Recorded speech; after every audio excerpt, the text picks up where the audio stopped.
Happy Friday. So wrapping up this week talking about active listening. And I started the week just saying all because we hear does not mean we're listening. The same as all because we speak does not mean we're communicating. And communication and listening are the foundation of everything else that a leader or anybody needs to do. You can't empathise unless you listen. You can't provide direction unless you listen. You can't coach and mentor unless you listen. You can't provide support unless you listen. So if you don't listen and communicate well, forget everything else, because you're not going to be doing it effectively. And this is not new, is it? It's been written about and talked about for decades, but we still get it so wrong. Which is why I still run workshops on communication and listening skills for all levels of organisation. And I've been asking questions this week. So the final question to work out if you're an active listener or not: do you give the impression that you're genuinely interested in what is being said? Does the other person know categorically that you are listening to them and you are interested? You must face the person that's talking to you. You must make eye contact.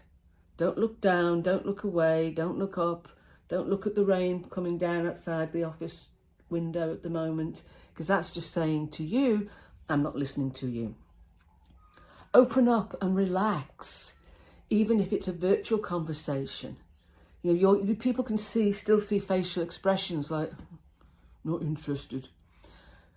Or, people nodding to say, yep, So you make those sounds, I understand, to say, I'm acknowledging what you're saying and I'm hearing you, I'm really listening to you. And it's also the body language, especially in a physical environment. Don't fold your arms and cross your ankles. Don't be distracted. To talk about that this week. If you are distracted by the beeps on your phone and you turn away to look at your phone, you're just saying to that person, whatever's on my phone is far more interesting than what you're telling me. And that's a terrible thing to say. Use your facial expressions that match what's being said. Frown or smile, depending on what you're being told. And lean in.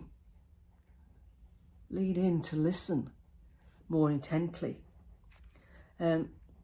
Ask questions, but don't constantly interrupt. And ask permission to ask a question, because I'm really interested in what you have to say and I don't want to interrupt, but I'd like to explore this point in a little bit more depth. Would you be able to do that with me? And then to show that you really are interested and understand, play back what the person has said to you in your words and say, I believe this is what you've told me. This is what I've understood you've said. Is this correct? So that you know that you have absolutely understood what you've been told. Stay safe and I'll talk to you next week.